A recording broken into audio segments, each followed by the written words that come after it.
An elderly black woman, dressed in simple, well-worn clothes, stepped into a bank to withdraw funds. A young white teller abruptly refused to serve her, casting judgmental glances, mocking her quietly, and even the branch manager threatened to have her removed. The atmosphere shifted dramatically when a distinguished man entered and revealed her true identity to everyone in the lobby. That single moment would reshape the entire bank. Share your thoughts in the comments and let us know where you're watching from. We'd love to hear from you. It was just after 9 a.m. on a crisp Tuesday in early autumn when the sleek glass doors of First Community Bank in Savannah, Georgia, slid open with a soft hum, and Evelyn Jackson stepped inside. At 70, she carried herself with the quiet dignity of someone who had long learned to navigate spaces that didn't always welcome her. Her navy sweater, slightly pilled at the elbows, hung loosely over a plain blouse.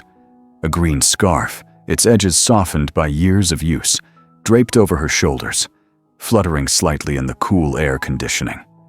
Her loafers, practical and worn, tapped softly on the polished granite floors. In her hand, she held a neatly folded document, a disbursement order from the Harmony Trust, a fund she had co-founded 18 years ago to provide school supplies and mentorship for Savannah's youth. Outside, the historic streets of Savannah bustled faintly, with horse-drawn carriages clattering past and live oaks casting dappled shadows on the sidewalk. The morning air carried a hint of salt from the nearby river, mingling with the bank's sterile scent of lemon cleaner. The bank's lobby was a blend of modern elegance and southern charm. Tall, arched windows let in streams of golden sunlight, illuminating the granite floors and casting sharp lines across the oak-trimmed teller counter. A faint hum of conversation drifted from a corner where two customers waited for loan consultations. Near the entrance, a sleek digital display glowed with a notice: Harmony Trust Board Meeting, 10 a.m., staff only. The bank staff had glanced at the screen all morning, but few knew the names behind the trust, especially not tellers like Sarah Mitchell, a 25-year-old with a tight bun, sharp eyeliner, and a name tag pinned neatly to her blazer. Sarah's posture was rigid, her polished nails poised over her keyboard, her focus locked on her screen until Evelyn approached. Last week, Sarah had been reprimanded for overlooking a phishing scam, and her nerves were on edge, her eyes sharp with caution. Evelyn paused near the digital display, her gaze lingering on the words, Harmony Trust. Her fingers brushed the edge of her scarf, a small, deliberate gesture that steadied her.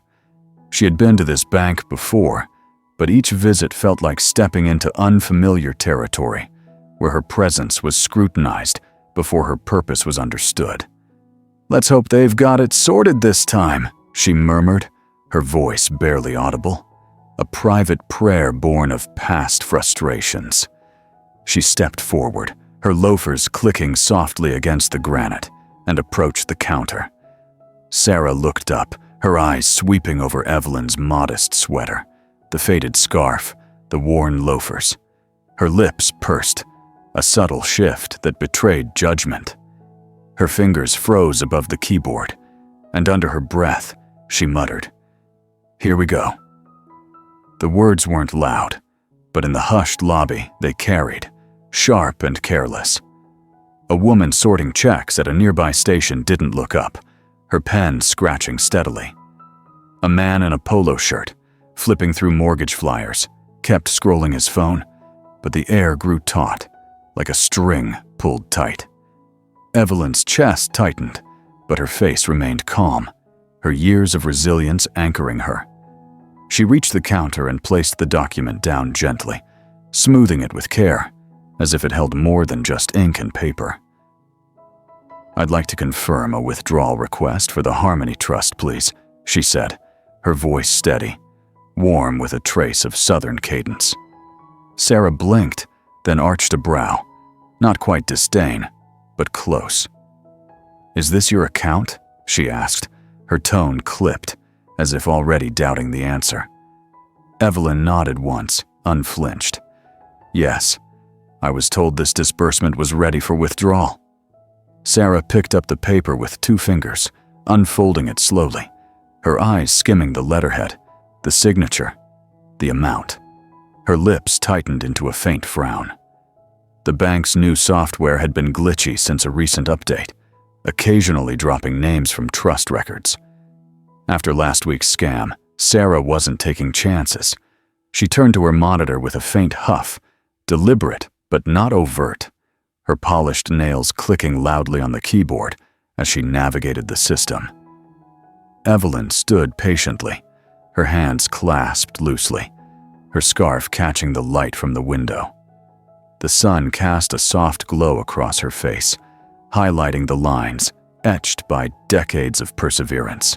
She didn't flinch, but her eyes flicked briefly to the parking lot, where a black SUV had just pulled in, its tinted windows glinting in the morning light. She turned back as Sarah's typing paused. Sarah's eyes narrowed, her shoulders slumping slightly, betraying frustration. "There's an issue here," she said, staring at the screen. "Your name isn't listed under this fund." Evelyn's hand rested lightly on the counter, her fingers curling slightly. Her thumb traced a slow circle over her knuckle, a habit born of moments like this. "That's the disbursement notice," she said softly, her voice steady but firm. "From the Harmony Trust." Sarah tilted her screen away, her eyes scanning columns of data. "I don't see your name anywhere. We only process these when everything matches." Evelyn leaned forward slightly, her voice warm but unyielding. "It's under internal designation, Batch 12, Authorized Disbursements." Sarah let out a short, dry chuckle, barely audible. "That's not how it works, ma'am."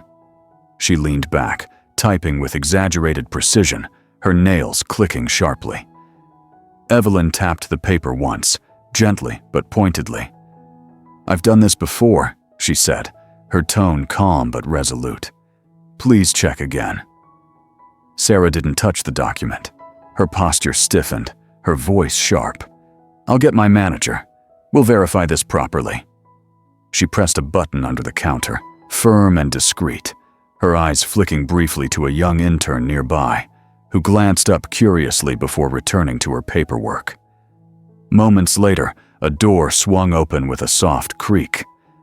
Michael Turner emerged, mid-30s, in a sharp charcoal suit, his polished shoes clicking authoritatively on the granite.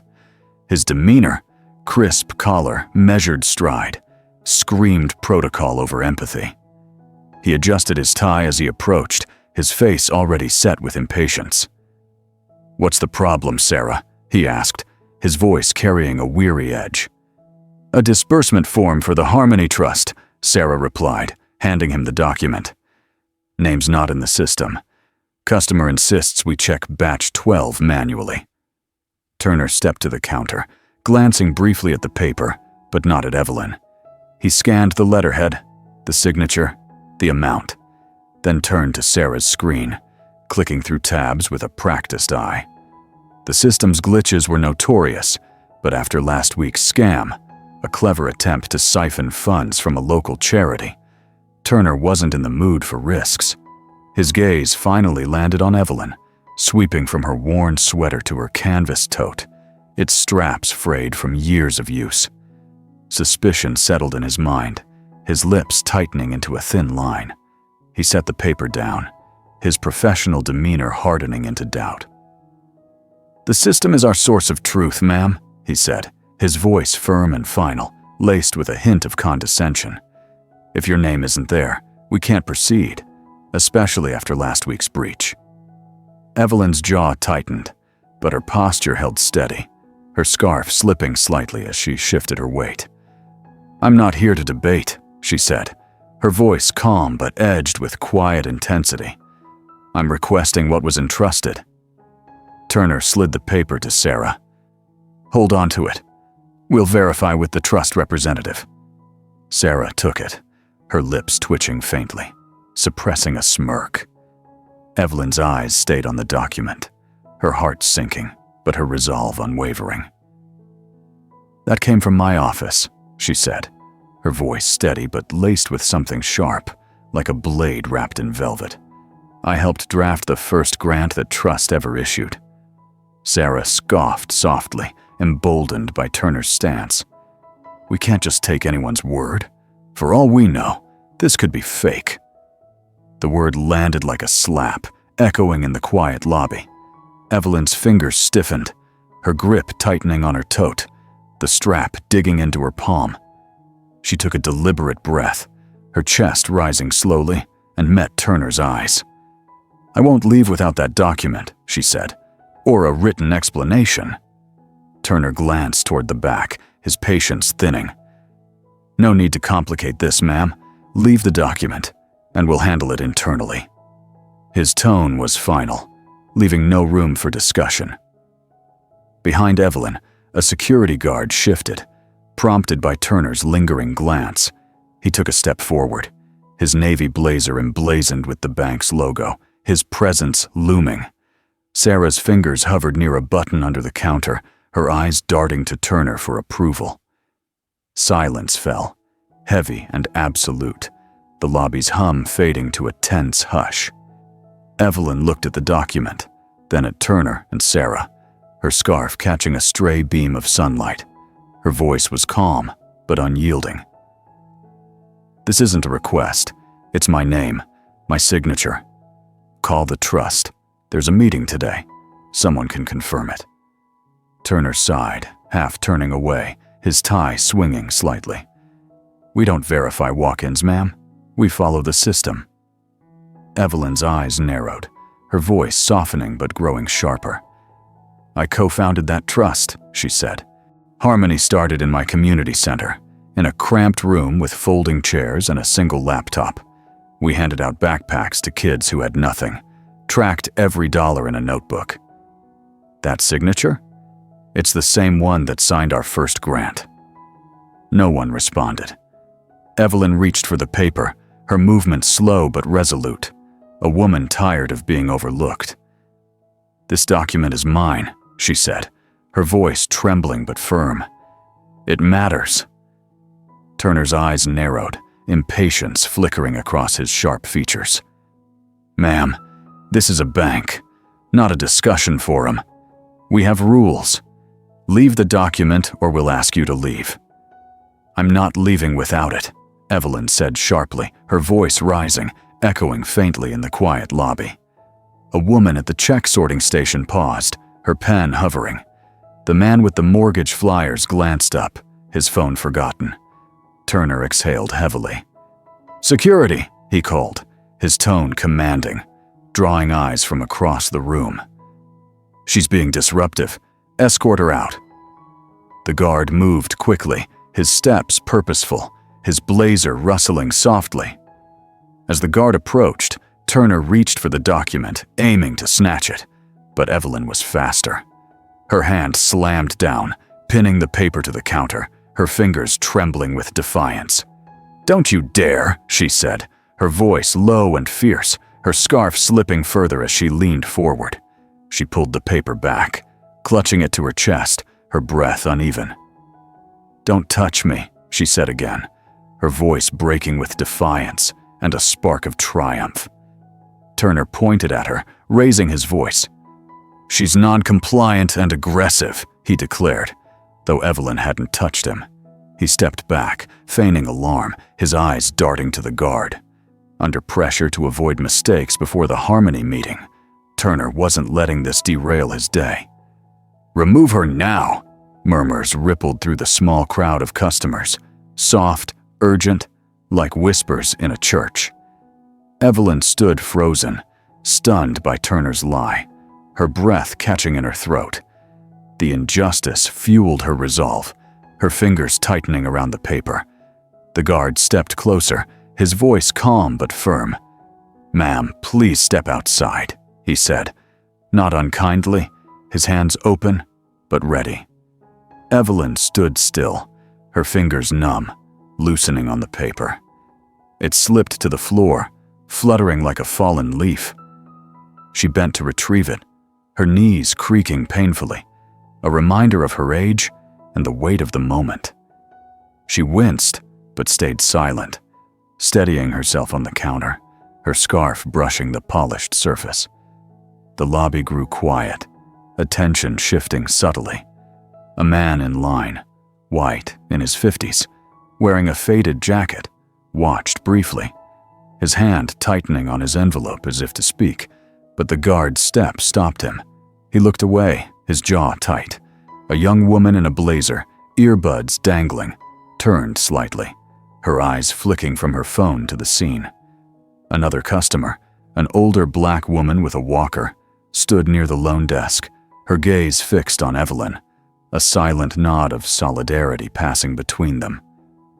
Evelyn straightened, the crumpled paper back in her hand. She didn't argue. Her gaze lingered on Sarah, who typed frantically, avoiding eye contact, her bun loosening slightly from the tension. Evelyn turned toward the exit, her steps slow, the weight of the moment heavy on her shoulders. Each step clicked on the granite, a quiet rhythm against the lobby's hush. Outside, the Savannah morning hummed, tourists snapping photos of historic squares, the faint clop of hooves from a passing carriage. Just before the doors, she paused, her hand brushing her scarf. The glass slid open, and a tall man in a tailored gray suit stepped in. Silver streaked his hair, his shirt crisp, a leather portfolio tucked under his arm. His stride was assured, but his eyes scanned the room sharply, sensing tension like a storm on the horizon. "Evelyn," he called, his voice steady but laced with concern. "Evelyn Jackson." She turned, relief softening her face, her scarf catching the light. "Robert," she said, her voice warm but tired. He reached her quickly, his polished shoes echoing in the lobby. His greeting faltered as he noticed the crumpled paper, her tense shoulders, and the guard nearby. Her eyes, clear but weary, flicked to the counter. Robert followed her gaze, seeing Turner's rigid stance and Sarah's frozen posture, her hand still over her keyboard. The air felt charged, brittle. He didn't need details. The silence, Evelyn's expression, and the guard's position told him enough. "What's going on?" His voice cut through the room, firm but not loud, carrying the weight of authority. "Why is Evelyn being escorted out?" No one answered. Evelyn gave a weary smile, her scarf slipping further. "They said my name wasn't in the system." Robert turned, positioning himself between her and the counter, his portfolio tucked tightly under his arm. He looked from Turner to Sarah, then to the onlookers, their faces a mix of curiosity and discomfort. "This is Evelyn Jackson," he said, his voice clear, deliberate. "She co-founded the Harmony Trust, the reason we're here today." His words landed heavily, like a gavel in a courtroom. Someone in the back whispered, "Co-founder." The older woman with the walker nodded, her eyes bright with recognition. The room shifted, shoulders straightened, eyes widened, the air heavy with realization. Robert's tone was calm, but carved from stone. "Check that document again. The woman you dismissed built the program this bank partners with." Sarah blinked, her face paling, her hand trembling over her pen. Her regret showed in her slumped posture, her eyes fixed on the desk. Turner's mouth opened, then closed, his tie suddenly too tight. His voice, when it came, was thin. "With all due respect," he said, glancing uneasily between Robert and Evelyn. "Our protocol requires verified records. Her name wasn't listed. It was policy, not personal." Robert's voice cooled, his eyes narrowing. "Mr. Turner, I'll report this to your regional office. Your tone, assumptions, and escalation were uncalled for. They'll handle it." Turner nodded, pale and silent, his hands clasped tightly behind his back. Evelyn didn't gloat.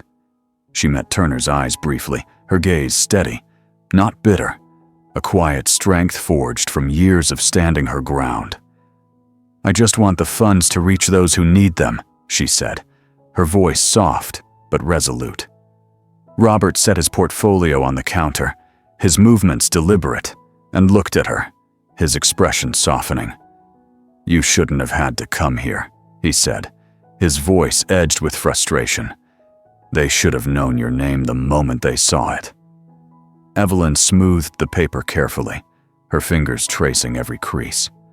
"I didn't want them to know me," she said, her eyes meeting his. "I wanted to see how they'd treat someone like me." Robert nodded slowly, his jaw tight. "Now we know." He opened his laptop, his fingers moving swiftly. "I'm reporting this to the regional director. Turner will answer for it, and this branch will face a review." Evelyn looked up, her scarf slipping to her elbow. "I don't need apologies. I need them to stop this, for those who come next." Robert's eyes softened, a faint smile breaking through. "You haven't changed, Evelyn. You always keep your word." She gave a tired smile, her fingers brushing the paper. "Process the disbursement. Kids are waiting for their books." Robert nodded. "It'll be signed immediately. And next time, you're not coming alone." In the lobby, no one heard their conversation behind the frosted glass of the conference room, but the shift was palpable. Sarah sat still, her fingers hovering over her keyboard, unmoving. She pulled the disbursement slip closer, reading the signature. Evelyn Jackson, co-founder. She opened a browser tab, typed, "I'm so sorry," then deleted it, staring at the cursor before closing the tab. Her reflection in the monitor showed tired eyes, a tight mouth. Her hand rested on the desk, fingers curling inward, her bun now slightly askew. The man in the faded jacket hadn't moved, his grip on his envelope looser now. He glanced at the frosted door, then at Sarah, whose face was pale but blank. The woman with earbuds had removed them, her phone face down, her eyes fixed on the conference room. The older woman with the walker stood quietly, her hands folded, watching Evelyn with a look of quiet pride. The guard, arms uncrossed, watched the conference room, his stance now attentive, his blazer catching the light. No one spoke, the lobby suspended in a moment of reckoning.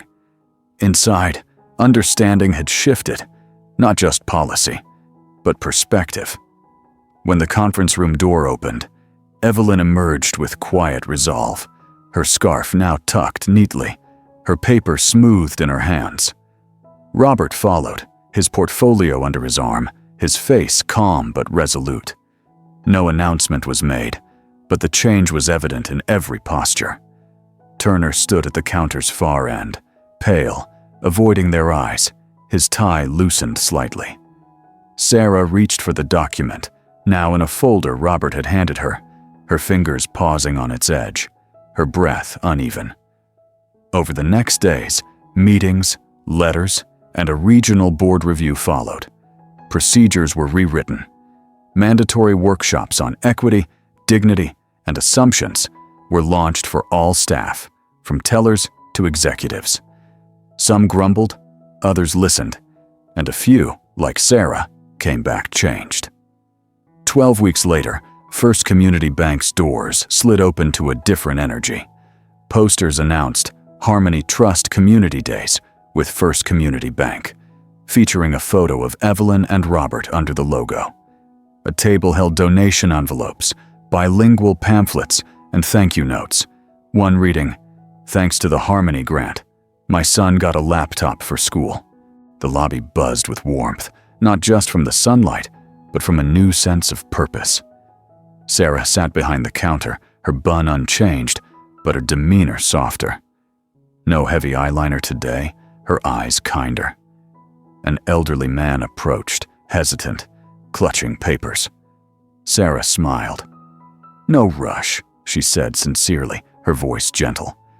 A framed sticky note on her desk read, "People first." She'd written it after her suspension, a reminder. Robert had intervened. Sarah kept her job, but completed bias training, empathy workshops, and volunteered at Harmony's tutoring program. Her first day, she arrived in flats, stayed late to organize books, and sat with Evelyn over coffee and muffins. No apologies, just presence. Sarah now helped the man with his papers. "Need me to file this for you?" she asked, her smile genuine. In the back, Turner was gone, reassigned to a regional data desk. No customer contact, just paperwork. Robert had followed through. Walk-in trust requests were now handled by a dedicated team, including a retired teacher who met monthly with Harmony. Evelyn never returned to the bank. Her legacy lived in every child with a backpack, every teen with a mentor. At community forums, her name was spoken with clarity. She showed us what needs fixing. On the third Friday each month, volunteers staffed a help desk in the lobby. A sign reading, "Need help? We're listening." At 10:07 a.m., a girl tugged her father's sleeve near the counter. "Dad, is that the lady from the poster?" He nodded, glancing at Evelyn's photo. "That's her, sweetie." The girl stared, drawn to Evelyn's warm smile. Sarah watched, her hands moving with purpose, just like Evelyn's. Join us to share meaningful stories by hitting the like and subscribe buttons. Don't forget to turn on the notification bell to start your day with profound lessons and heartfelt empathy.